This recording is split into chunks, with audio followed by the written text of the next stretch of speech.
तो हाँ जी student, maths world by Praveen Singh का क्लासेस में आपका स्वागत है। अगर आप बच्चों को मेरे वीडियोस पसंद आ रहे हैं तो प्लीज़ मेरे चैनल को ज़्यादा से ज़्यादा लाइक शेयर एंड सब्सक्राइब करें। मेरे चैनल का नेम है maths world by Praveen Singhal. तो बेटा नेक्स्ट क्वेश्चन मैं सी एक्सरसाइज का आपको क्वेश्चन नंबर 4 करवा रहा हूँ, उसका ए पार्ट करवा रहा हूँ। तो ए पार्ट मैं लिख देता हूँ, एक्स अपॉन 1/2। इसको पॉइंट मत समझ लेना, मैं बारी बारी कह रहा हूँ। एक्स स्क्वेयर अपॉन 2/3, एक्स की cube upon 3/4 plus and so on. तो बेटा ये हमारे को गिवन सीरीज है और इसकी कन्वर्जेंस चेक करनी है। एक्स देखते ही पता लग गया कि यहाँ पर हम एक्स को देखते ही ऐसी चीज़ें लिख लिया करो, देखते ही ए और बी एक्सरसाइज अप्लाई नहीं करेंगे तो हम सी एक्सरसाइज को सोचेंगे। तो बेटा सबसे पहले तो इसका यू एन सोचते हैं। अब यू एन सोचते हैं बेटा, ये एक्स है, एक्स को मैं लिख सकता हूँ एक्स की 1। तो बेटा एक्स एक्स एक्स, तो यू एन टर्म में एन टर्म में भी एक्स आएगा। फिर पावर है 1 2 3, तो एन पावर क्या हो जाएगी एन। अब यहाँ पर ध्यान से पहली टर्म को देखो, 1 2 3, तो एन टर्म में एन आएगा। फिर इंटू का साइन है तो इंटू का साइन लगा दो। फिर 2 3 4, 2 से शुरू हो रहा है बेटा, 2 से शुरू हो रहा है तो n प्लस 1, ये तो रट जाओ। 2 3 4 आएगा तो n प्लस 1, 1 2 3 आएगा तो n। तो बेटा यू एन तो निकल गया। क्योंकि x आ रहा है तो ऑब्वियस बात है मैं अपने नेगेटिव टेस्ट पीसीटी ये तो लगाऊंगा नहीं। अब यू एन प्लस 1 निकालना है। अब क्योंकि समझ बन चुकी है, जितने भी n है उनकी जगह क्या रख दोगे, n प्लस 1 रख दिया। इधर भी n प्लस 1, इधर n प्लस 1 रखेंगे तो बेटा n प्लस 1 रखते ही प्लस 1 और प्लस 1 प्लस 2, तो ये बन जाएगा n प्लस 2। तो ये तुम्हें बातें समझ अब आनी चाहिए। तो बेटा यू एन के अंदर जहाँ जहाँ n है वहाँ वहाँ n प्लस 1 रखो तो यू एन प्लस 1 आ जाएगा। अब जैसे यू एन प्लस 1 आ गया, आप यू एन और यू एन प्लस 1 को डिवाइड कर दो। भाई पहले तो हम डी एल एम्बर्टी लगाएंगे, फेल हो गया तब सोचेंगे कुछ और। तो बेटा एक्स की n, n into n plus 1, ये तो हो गया यू एन। डिवाइड में लिखना है यू एन प्लस 1। अगर ये चीज़ डिवाइड में लिखोगे तो ये स्टेप ऊपर चला जाएगा और ये नीचे। तो बेटा एन प्लस 1 एन प्लस 2, ये स्टेप तो चला गया ऊपर और नीचे चला जाएगा एक्स की पावर एन प्लस 1। मतलब अब तुम्हें ऐसे लगने लगेगा कि सर एक जैसे से ही तो क्वेश्चन है, क्यों करवा रहे हो, बस एक बार आपकी समझ बनवाने के लिए। तो बेटा एक्स की एन चली रहे, एन प्लस 1 से एन प्लस 1 गया, एन प्लस 2 ये चली रहा है, ये एन चली रहा है। दिख रहा है मुझे को एक्स की एन से एक्स की एन कट रहा है, पर अपने एक एक स्टेप करके दिखा रहे हैं आपको। एक्स की एन और एक्स की 1। अब एक्स की एन से एक्स की एन क्या कर दो, कैंसिल आउट। तो overall u N upon you N plus 1 की अगर मैं बात करूँ तो ये आ रहा है n plus 2 n into x. अब बेटा अगर हम डी एल एम्बर्ट पूरा लगाएं तो हमें लिमिट अप्लाई करनी है, तो हमने कर दी लिमिट एन टेंडिंग्स टू इन्फिनिटी। कुछ इंटरेस्टिंग होएगा, ध्यान से देखना, अभी इजी नहीं है ये क्वेश्चन थोड़ा सा। हमने डी एल एम्बर्ट लगा दिया पूरा, जो हमने पैटर्न सीखा था उसके अकॉर्डिंग हम सारा काम कर रहे हैं। इस वाले एक्स को मैंने जानबूझ के ऐसे लिख दिया, आप ऐसे भी लिख दो कोई दिक्कत नहीं है, बस क्योंकि मैं एक बात समझाना चाहता हूँ इसलिए मैंने इस तरीके से लिखा है। अब बेटा एन टेंडिंग्स टू इन्फिनिटी है तो आप एन की लिमिट इन्फिनिटी रख दो। अब क्योंकि ऊपर भी आ रहा है एन नीचे भी आ रहा है तो पहले एन कॉमन लेना पड़ेगा, क्योंकि इन्फिनिटी अपॉन इन्फिनिटी फॉर्म बन रही है, साइड में लिख दो। इस वक्त अगर पुट करते हो तो इन्फिनिटी अपॉन इन्फिनिटी फॉर्म बन रही है, तो बेटा आपने एन कॉमन लेना पड़ेगा। तो ऊपर से एन कॉमन ले लिया, 1 प्लस 2/n, नीचे से एन तो कॉमन ऑलरेडी है ही, और इंटू 1 अपॉन एक्स। बेटा एन से एन क्या हो गया, कैंसिल आउट। अब लिमिट अप्लाई कर दो। बेटा एन को इन्फिनिटी रखोगे तो 2 अपॉन इन्फिनिटी 0, 1 प्लस 0 1, तो ओवरऑल ऊपर बना 1, 1 इंटू 1 1। कुल मिलाकर आफ्टर अप्लाइंग लिमिट ये आ रहा है 1/x।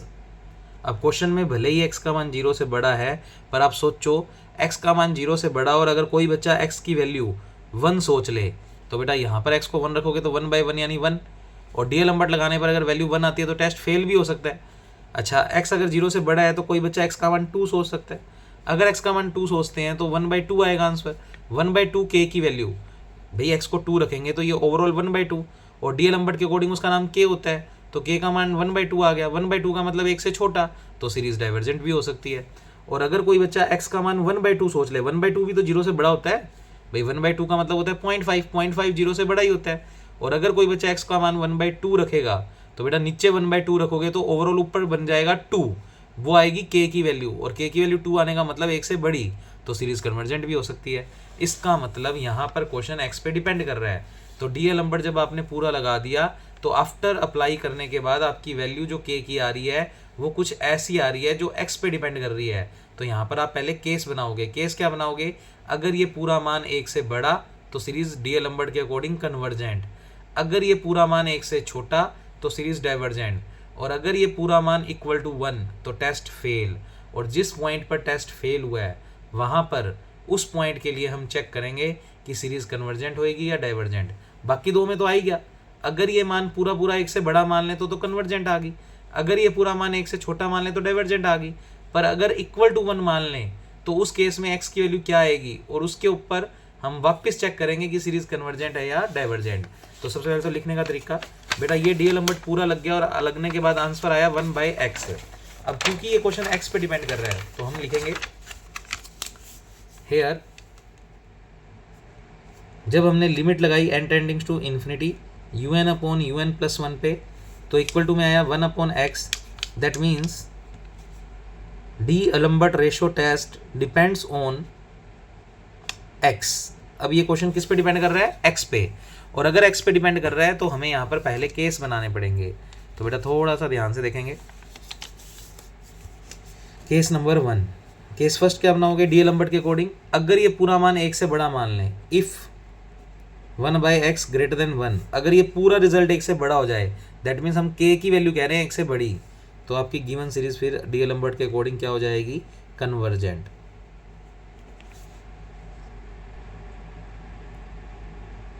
तो हाँ जी स्टूडेंट, तो हमारी सीरीज क्या हो जाएगी, कन्वर्जेंट। केस सेकंड, अच्छा पहले इसको थोड़ा और सिंप्लीफाई कर लो, x को उधर भेज दो, x उधर जाएगा तो ऐसे बन जाएगा, तब भी रिजल्ट अभी भी क्या चल रहा है, कन्वर्जेंट। तो कुल मिलाकर मैं अभी x को पहले लिख रहा हूँ, 1 की तरफ ही साइन ओपन है, अभी भी 1 की तरफ ही साइन ओपन है, मतलब इस स्टेप में और इस स्टेप में कोई फर्क नहीं है। इधर भी यही कह रहे हैं x जो है वो 1 से छोटा, और इधर भी हम यही कह रहे हैं x 1 से छोटा, तो उस केस में सीरीज क्या आ गई, कन्वर्जेंट। अब ये मैंने आपको पीछे एग्जांपल देके समझाया था। सोचो अगर x का मान 1 से छोटा है, 1 से छोटा है तो समझ लो 1/2। बेटा यहाँ पर 1/2 रखोगे तो ओवरऑल 2 बनेगा, ओवरऑल 2 बनेगा, इसका मतलब डी लंबट लगाने पर वैल्यू 2 आ रही है, 2 आने का मतलब k का मान 2 1 से बड़ा, तो सीरीज कन्वर्जेंट ही आएगी ना डी लंबट के अकॉर्डिंग। तो ये यही कह रहा है कि अगर इसका मान 1/x आया और अगर x का मान 1 से छोटा आप कुछ भी रखते हो तो ओवरऑल ये वैल्यू जो है वो 1 से बड़ी आएगी, और ओवरऑल अगर 1 से बड़ी आएगी इसका मतलब k का मान 1 से बड़ा, तो डी लंबट कहता है सीरीज क्या होएगी, कन्वर्जेंट। अब केस सेकंड, हो सकता है कि ये 1/x जो आया है वो लेस देन 1 हो। अब अगर ये पूरा मान 1 से छोटा तो इसका मतलब k की वैल्यू 1 से छोटी, तो सीरीज डाइवर्जेंट। डी लंबट यही कहता है अगर k का मान 1 से छोटा तो सीरीज डाइवर्जेंट। इसको भी थोड़ा सिंप्लीफाई कर लो, बेटा x उधर भेज दो, तो ओवरऑल समेशन un क्या आ गया, डाइवर्जेंट। अब भी मैं वही लिख रहा हूँ, निशान x की तरफ ही खुला, x की तरफ खुला है, x की तरफ खुला, एक की तरफ खुला नहीं है। इधर भी यही लाइन कह रहे थे x 1 से बड़ा, और इधर भी यही कह रहा हूँ x 1 से बड़ा, तो बेटा आपका समेशन un उस केस में क्या आ गया, डाइवर्जेंट। और खुद सोच के देखो, अगर x का मान 1 से बड़ा तो आप मान लो 2 रख दो, 2 रखोगे तो ओवरऑल ये 1/2 बना, 1/2 का मतलब k की वैल्यू 1/2, यानी k का मान 1 से छोटा, तो सीरीज डाइवर्जेंट ही होती है। तो ये हमारा सेकंड केस हो गया। अब केस थर्ड बड़ा इंपॉर्टेंट है। केस थर्ड आएगा इफ 1/x इक्वल टू 1, तो दिस टेस्ट फेल, तो ये टेस्ट फेल हो जाएगा। और किस पॉइंट पे फेल हुआ है, x को उधर भेज दो, तो x का मान 1 आ गया, यानी x इक्वल टू 1 पे अभी भी हमें कोई रिजल्ट नहीं मिला। जब जब x 1 से बड़ा है तब तब हमें पता लग गया सीरीज डाइवर्जेंट है, जब जब x 1 से छोटा है तब तब ये सीरीज कन्वर्जेंट है, पर जब x इक्वल टू 1 है तो ये टेस्ट क्या हो गया, फेल। तो जिस पर्टिकुलर पॉइंट पे ये टेस्ट फेल हुआ है सिर्फ उस पॉइंट पे हमें कन्वर्जेंस और चेक करनी है, यानी x इक्वल टू 1 पे, क्योंकि x इक्वल टू 1 पे टेस्ट फेल हुआ है। ऐसे किसी क्वेश्चन में x इक्वल टू 2 पे भी फेल हो सकता है। तो बेटा जिस पॉइंट पर टेस्ट फेल होगा उस पॉइंट पर आप फिर से सारी कैलकुलेशन करोगे और बताओगे कि सीरीज कन्वर्जेंट आ रही है या डाइवर्जेंट। तो जहां भी जिस पॉइंट पे टेस्ट फेल होगा उस पॉइंट पर आपको पर्टिकुलर और चेक करना है कि अगर x को पर्टिकुलर 1 ही मान लें तो हमारी सीरीज अब कन्वर्जेंस होगी या डाइवर्जेंस। अब मैंने आपको कहा था डी लंबट फेल होने पर आप पुराने टेस्टों की हेल्प भी ले सकते हो अगर लग रहे हैं तो, और अगर लग ही नहीं रहे तो फिर आप नए टेस्ट की हेल्प लोगे। फिलहाल इस क्वेश्चन में देखते हैं कि हम पुराने टेस्टों से काम चला सकते हैं या नहीं। तो बेटा ये जिस पॉइंट पर फेल हुआ है उसको आप हमेशा UN में रख दिया करो। तो इस क्वेश्चन में UN तुमने निकाल रखा था x की पावर, आप पीछे से देख सकते हो x की power n upon n into n+1, आप अपने नोट्स में देख सकते हो या इस वीडियो को थोड़ा बैक करके देखो तो आपको UN की वैल्यू ये कुछ दिखेगी। अब बेटा आपको जिस पॉइंट पर फेल हुआ है उस पॉइंट पे ही चेक करना है कि सीरीज कन्वर्जेंट होगी या डाइवर्जेंट। इनके लिए तो रिजल्ट्स आ चुके हैं क्लियर, पर इक्वल टू 1 पे रिजल्ट नहीं मिला। तो बेटा इक्वल टू 1 पे नहीं मिला तो फिलहाल मैं इसके अंदर x को 1 रख देता हूँ, रख दो x को 1, तो un बराबर 1 की power n, n into n plus 1, 1 की पावर कुछ भी हो 1 होता है, तो ये 1 हो गया 1 upon n into n plus 1। अब पहले सोचो कि जो नया un बन गया, जो नया un अब बन गया x इक्वल टू 1 रखने के बाद, क्योंकि इसके ऊपर ही टेस्ट फेल हुआ था, तो पर्टिकुलर x को 1 रख दिया हमने, और जो नया un बना है क्या वो हमारा नेगेटिव टेस्ट पीसीटी इनसे सोल्व हो जाएगा? तो आपका जवाब होगा बिल्कुल हो जाएगा, क्योंकि क्वेश्चन में से x खत्म हो चुका है और नीचे n की पावर कुछ दिख रही है। इसका मतलब कहीं ना कहीं हम इसमें पीसीटी टेस्ट लगा सकते हैं। पहले तो नेगेटिव लगाओ, अगर आप अभी नेगेटिव लगा रहे हो तो नेगेटिव टेस्ट तो फेल हो रहा है। रखो n को इन्फिनिटी, 1 अपॉन इन्फिनिटी कितना आएगा 0, n को इधर दोनों तरफ इन्फिनिटी रख दो तो ओवरऑल नीचे इन्फिनिटी बन रहा है, और 1 अपॉन इन्फिनिटी कितना हो रहा है 0। तो मैं लिख देता हूँ आफ्टर अप्लाइंग लिमिट ये वैल्यू आ रही है 0, तो इसका मतलब नेगेटिव टेस्ट तो हो गया फेल। फेल होने का मतलब सीरीज में भी कन्वर्जेंट में भी डाइवर्जेंट। अब आप नेगेटिव टेस्ट फेल होते ही पीसीटी लगाते हो, पीसीटी के लिए आप क्या करते हो n की मैक्सिमम पावर कॉमन लेते हो, तो नीचे un जो है उसमें n तो है ही, और ये n कॉमन लेंगे तो n स्क्वायर हो जाएगा, तो 1 प्लस 1/n। फिर vn कैसे छांटते हैं इसमें से, जो n की मैक्सिमम पावर कॉमन आकर नीचे n की कुछ बच गया उसको आप क्या लेट कर लेते हो vn। अब मैं थोड़ा स्पीड से कराऊंगा क्योंकि ये बातें मैंने समझा रखी है। फिर अगर आपको पीसीटी लगाना है तो पहले पीसीटी की शर्त लगानी है, un को vn से डिवाइड करो और लिमिट लगा दो, तो बेटा limit n tendings to infinity un ये वाला ले लो 1 upon N square 1 plus 1/n, और vn को डिवाइड करना है तो vn कितना है 1 upon N square, 1 upon N square से 1 अपॉन एन स्क्वायर क्या हो गया कैंसिल आउट, तो ये आया limit n tendings to infinity 1 upon 1 plus 1/n, n को इन्फिनिटी रख दो 1 अपॉन इन्फिनिटी 0, 1 प्लस 0 1, 1 अपॉन 1 1, बेटा 1 का मतलब नॉट इक्वल टू 0 और फाइनाइट, और पीसीटी यही कहता है ये वैल्यू नॉट इक्वल टू 0 और फाइनाइट आनी चाहिए। अगर आ रही है तो आप कहेंगे बाय पीसीटी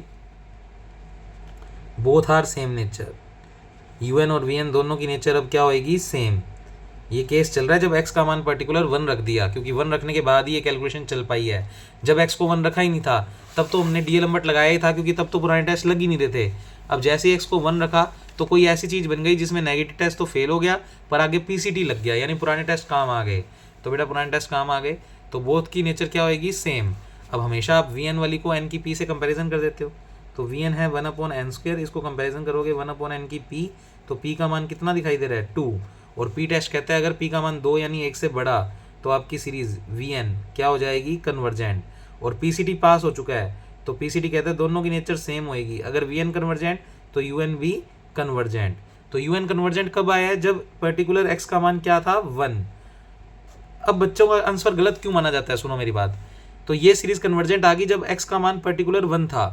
अब ओवरऑल आंसर देखो कैसे लिखेंगे, ये हमारे लिए समझ लो इक्वेशन नंबर 1 है, यानी x इक्वल टू 1 पे un सीरीज कन्वर्जेंट आ चुकी है। और भी कहीं कन्वर्जेंट आई थी बेटा, x का मान जब 1 से छोटा है, केस फर्स्ट बनाया था हमने जब, तब भी सीरीज क्या है कन्वर्जेंट। तो आप फाइनली जो रिजल्ट लिखोगे वो मैं यहाँ लिख रहा हूँ, आप कॉपी में कंटिन्यू लिखते जाओ।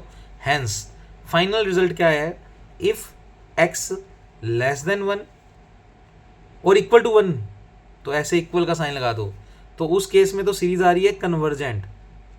आप देख सकते हो इस केस में भी सीरीज कन्वर्जेंट आई है, और जब मैंने पर्टिकुलर x इक्वल टू 1 के लिए सोल्व किया तब भी सीरीज कन्वर्जेंट आई है। तो बेटा ओवरऑल x का मान लेस देन इक्वल टू 1 के केस में तो कन्वर्जेंट है, और जब x का मान ग्रेटर देन 1 है तब सीरीज डाइवर्जेंट है। तो दो रिजल्ट यहाँ से आए हैं कि x का मान जब जब 1 से छोटा या बराबर तो कन्वर्जेंट, और जब x का मान 1 से बड़ा तब आपकी गिवन सीरीज क्या रहेगी डाइवर्जेंट। तो ये क्वेश्चन कंडीशनल था कि x के मानों पे डिपेंड कर रहा था कि x के मान जब जब ये वाले रहेंगे तब तब तो सीरीज कन्वर्जेंट आएगी, और जब x का मान 1 से बड़ा रहेगा इस क्वेश्चन में तब तब सीरीज डाइवर्जेंट आएगी।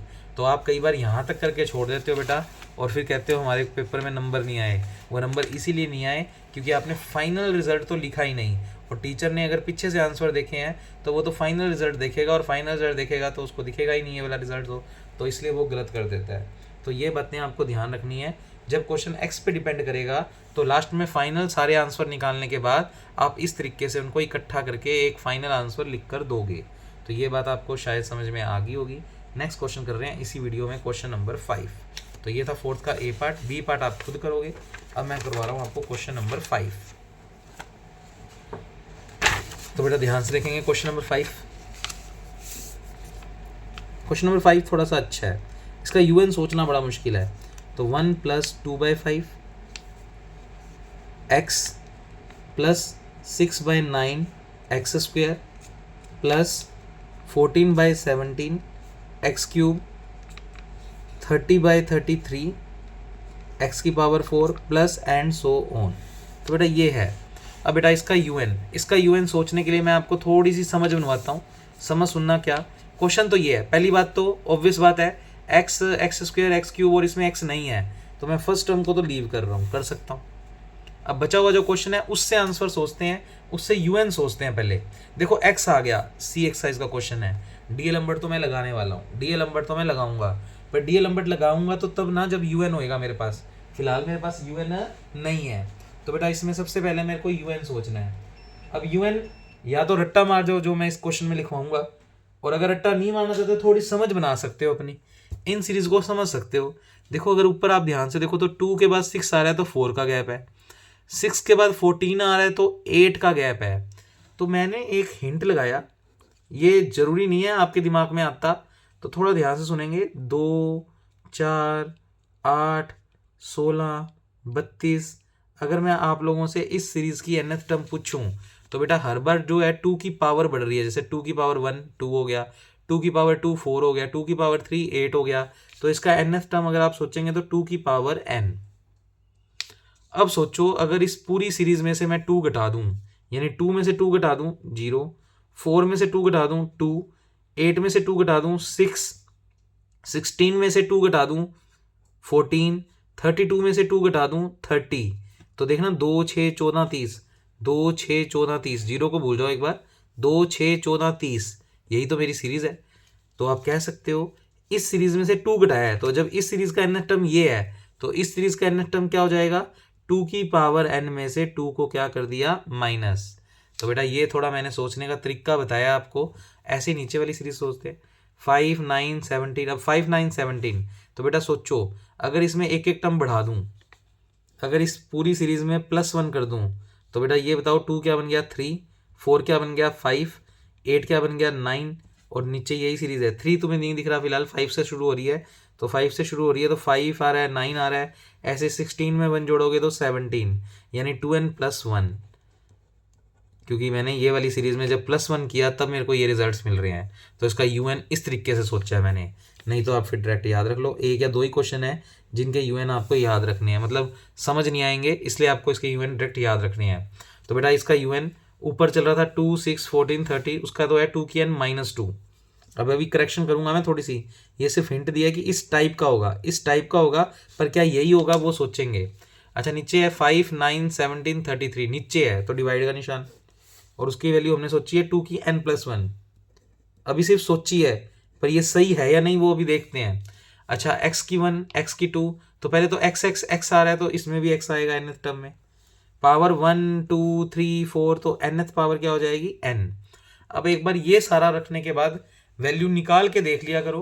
भाई आपने ये टर्म तो नेग्लेक्ट कर दी, तो आप एक बार n को 1 रखो तो x की 1 आ रहा है, इधर n को 1 रखोगे तो बेटा 2 की 1 तो क्या होता है 2, 2 - 2 होता है 0, मेरे को तो 2 चाहिए, तो इसका मतलब ये यूएन मैंने थोड़ा सा गलत लिखा है।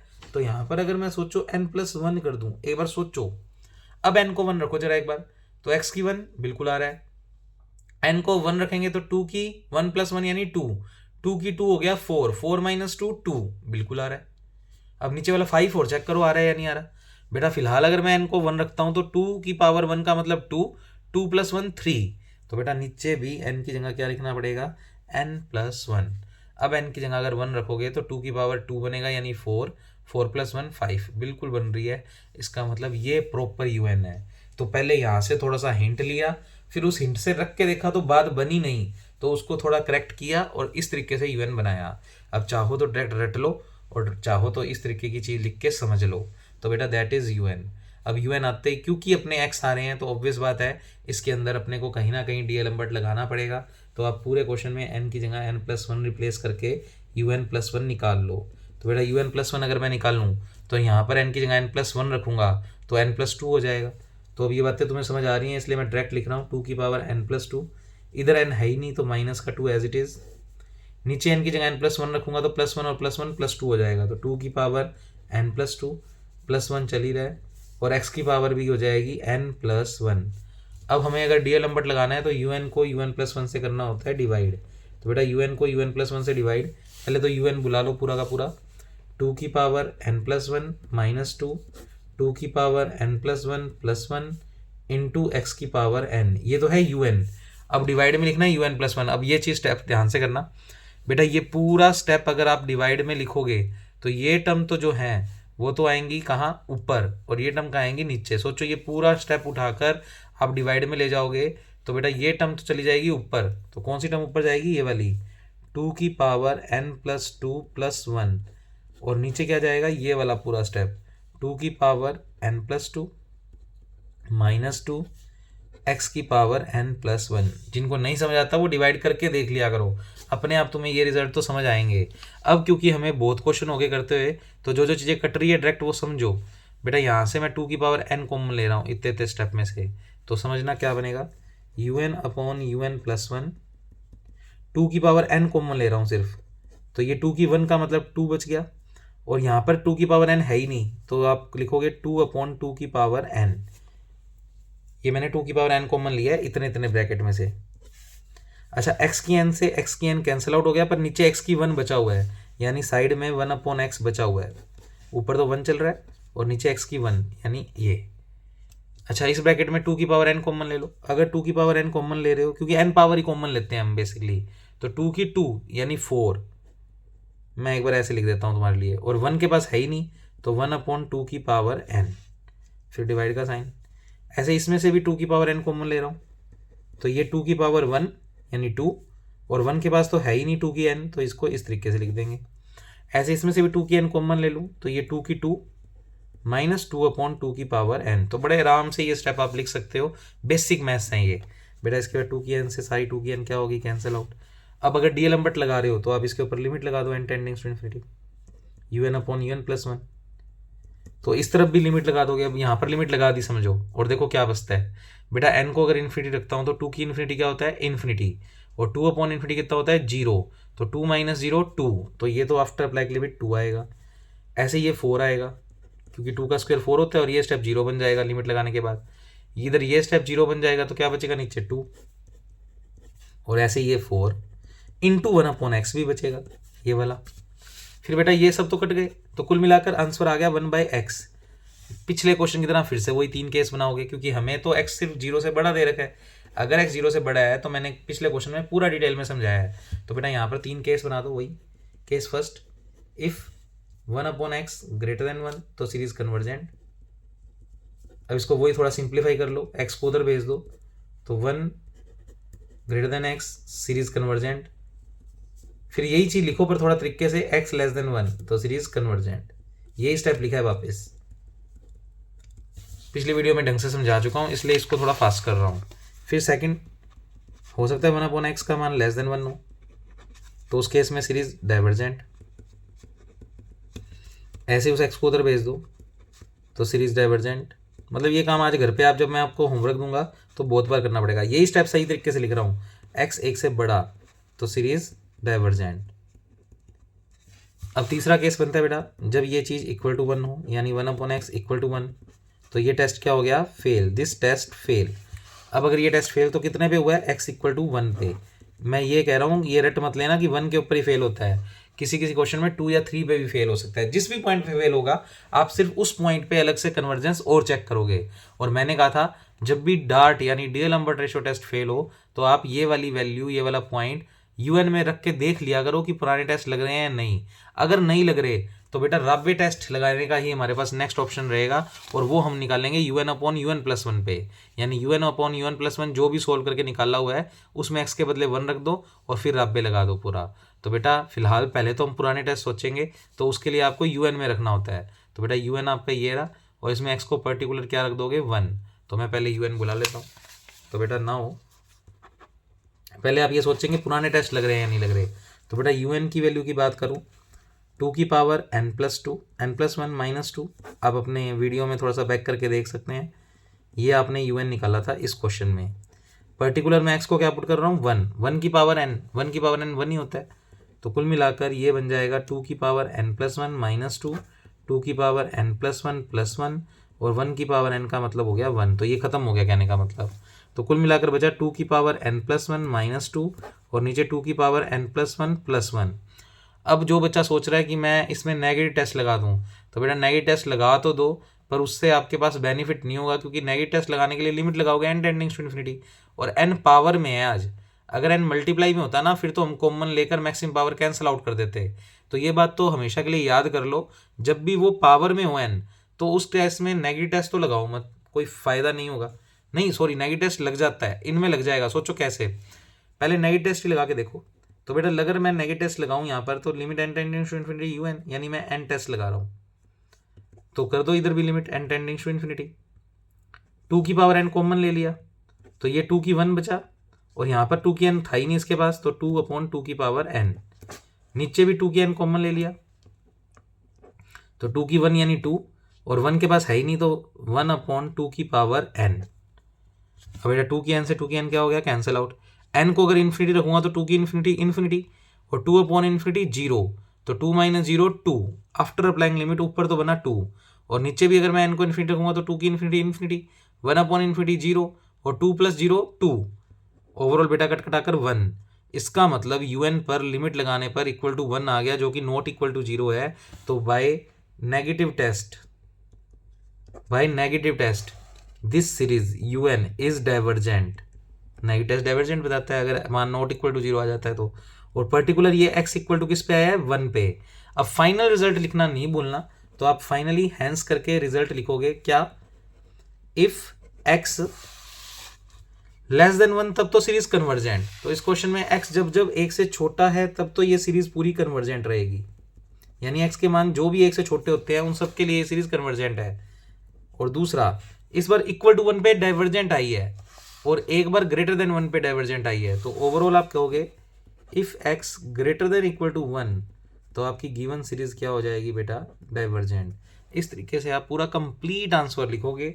तो बेटा आज की वीडियो में मैंने आपको सिर्फ ये दिखाया कि डीएल लंबर्ट जहाँ पर फेल हो जाता है, वहाँ पर हम यूएन के अंदर जिस पॉइंट पे वैल्यू फेल हुई है पर्टिकुलर उस पॉइंट को पुट कर देंगे, और उसके बाद सोचेंगे कि पुराने टेस्ट लग रहे हैं या नहीं।